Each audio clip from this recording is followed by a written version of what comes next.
قصہ مختصر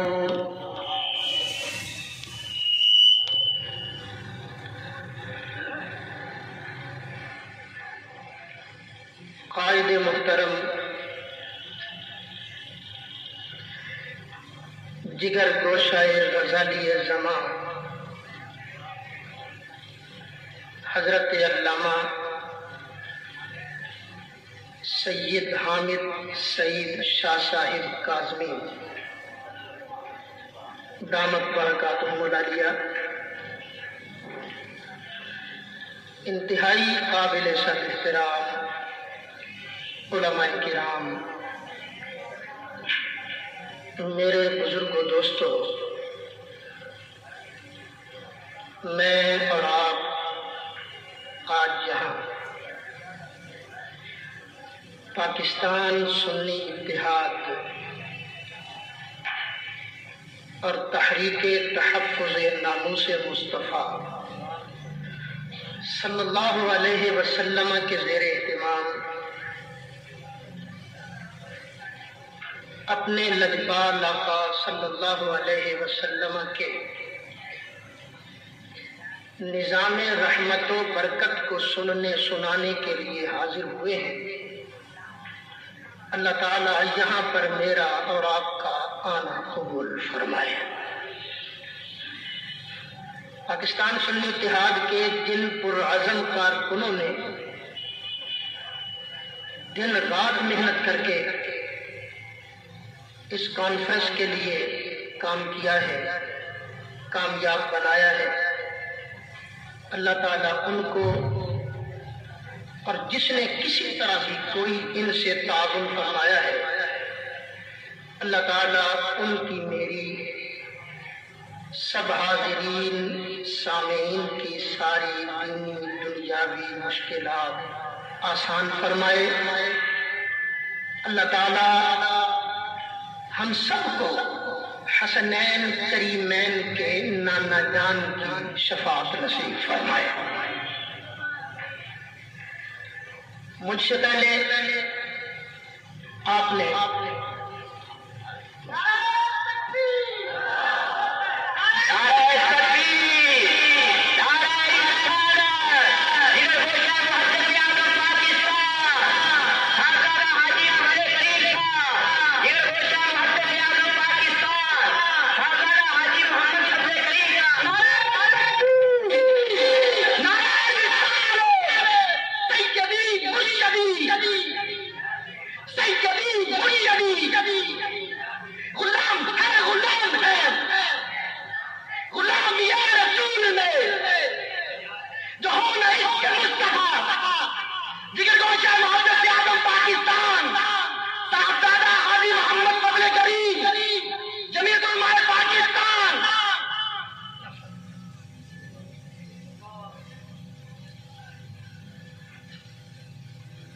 ابھی آپ حضرات کے سامنے حضرت صاحبزادہ حاجی محمد فضل کریم صاحب زید مجدہ تشریف لائے۔ آپ نے بڑی محبت سے ان کا والہانہ استقبال کیا۔ میں آپ حضرات کی طرف سے بھی اور پاکستان سنی اتحاد کے کارکنوں کی طرف سے بھی آپ کی تشریف آوری کا خیر مقدم کرتا ہوں۔ مجھ سے پہلے برادر محتشم حضرت مولانا قاری غلام رسول صاحب ایم اے زیدہ مجدہ، اور ان سے پہلے استاد العلماء حضرت علامہ مولانا محمد الیاس صاحب ہزاروی زیدہ شرفہ، اور ان سے پہلے خطیب اہل سنت حضرت علامہ مولانا محمد دین صاحب چشتی زیدہ فضلہ، اور ان سے پہلے عزیز محترم حضرت مولانا محمد معظم صاحب گیلانی زیدہ شرفہ، انہوں نے انتہائی ایمان افروز خطابات سے ہمارے دلوں کو منور فرمایا ہے۔ بے پناہ علماء کرام تشریف فرما ہے، کثیر تعداد میں۔ میں تہہ دل سے ان کی تشریف آوری کا اور ان کی سرپرستی فرمانے کا شکریہ ادا کرتا ہوں۔ دعا ہے کہ اللہ تعالیٰ علماء حق کا سایہ ہمارے سروں پر تادیر صحت و عافیت کے ساتھ سلامت رکھے۔ یہ میرے بزرگ جانتے ہیں کہ پاکستان جو ہمارے بزرگوں نے بنایا تھا وہ صرف روٹی کے لیے نہیں بنایا تھا۔ جو پاکستان بنایا تھا وہ صرف 4 پیسوں کے لیے نہیں بنایا تھا، بلکہ پاکستان بنا تھا تو صرف اور صرف کملی والے کے نظام رحمت و برکت کے لیے بنا تھا۔ اور آج بھی جب تحریک پاکستان کی بات یاد کی جاتی ہے تو پھر فضاؤں میں نعرہ گونجتا ہے۔ بچے کو یہ نعرہ یاد ہے کہ پاکستان کا مطلب کیا؟ لا الہ الا اللہ۔ صرف روٹی کے لیے، صرف بوٹی کے لیے، صرف 4 پیسوں کے لیے جان کی بازی لگانے کو بندہ جنت کا سامان نہیں سمجھتا۔ جان کی بازی بندہ اگر لگاتا ہے تو صرف اپنے ایمان کی خاطر لگایا کرتا ہے۔ میں آپ کو 1-2 باتیں سنانا چاہتا ہوں کہ جب پاکستان بن رہا تھا اس وقت یہ سکھ ہندوؤں کے چکر میں آ چکے تھے۔ یہ ظالم سکھ اس وقت، اب پچھتائیں تو کیا پچھتائیں، اس وقت یہ مسلمانوں کا قتل عام کر رہے تھے۔ ایک 80 سال کا بوڑھا آدمی، اللہ نے آخری عمر کے اندر اس کو ایک ہی بیٹا دیا تھا۔ بیٹے کی عمر 10 سال تھی۔ وہ بیٹا بھی اور اس کا بوڑھا باپ بھی بڑے جوش سے نعرے لگایا کرتے تھے، پاکستان کا مطلب کیا؟ لا الہ الا اللہ۔ جب سکھوں نے قتل عام شروع کیا تو انہوں نے آن کر اس بوڑھے بابے کے 10 سالہ بچے کو قتل کیا، کرپان کی نوک پر اس کا سر چڑھایا اور بابے سے کہا، بابا یہ دیکھ تیری امیدوں کا پاکستان یہ بنا ہے۔ بابے کی آنکھوں میں آنسو آ گئے۔ پتہ نہیں اگر میرا یا آپ کا بیٹا اس حشر سے دوچار ہوتا ہمارا کیا حال ہوتا۔ لیکن بوڑھے انسان تیری عظمتوں پہ قربان جاؤں۔ بوڑھے کی آنکھوں میں آنسو تو آئے، لیکن کہا، وہ ظالم سکھو، یہ تو میرا ایک بیٹا ہے۔ اگر اللہ مجھے 10 بیٹے دیتا اور 10 کے 10 پاکستان کے نام پر قربان ہو جاتے تو مجھے یہ سودا سستا لگتا ہے، مہنگا نہیں لگتا۔ اب میں پوچھنا چاہتا ہوں، اس بوڑھے بابے نے جو قربانی دی تھی وہ قربانی کس لیے دی؟ سوچنے کی بات ہے، کیا ہندو کے نظام کے لیے قربانی دی تھی؟ کیا اس نے انگریز کے اسی 100 سالہ نظام کو جاری رکھنے کے لیے قربانی دی تھی جو چلا آ رہا تھا؟ کیا اس بوڑھے انسان نے جو قربانی دی تھی روس کے کمیونزم کے لیے قربانی دی تھی، یا امریکہ کے سرمایہ دارانہ نظام کے لیے قربانی دی تھی؟ نہ امریکہ کے نظام کے لیے قربانی دی تھی، نہ برطانیہ اور روس کے نظام کے لیے قربانی دی تھی، نہ ہندو کی غلامی کے لیے قربانی دی تھی۔ قربانی دی تھی تو صرف اس لیے قربانی دی تھی کہ پاکستان میں اللہ کا قانون آ جائے، پاکستان کے اندر نبی رحمت صلی اللہ علیہ وسلم کا پیارا پیارا نظام آ جائے۔ یہ تو ایک مثال میں نے عرض کی ہے، وگرنہ تحریک پاکستان کے کارکنوں سے پوچھئے، ہزاروں قربانیاں اس طرح کی تاریخ کے اوراق پر موجود ہیں۔ چلیے، پاکستان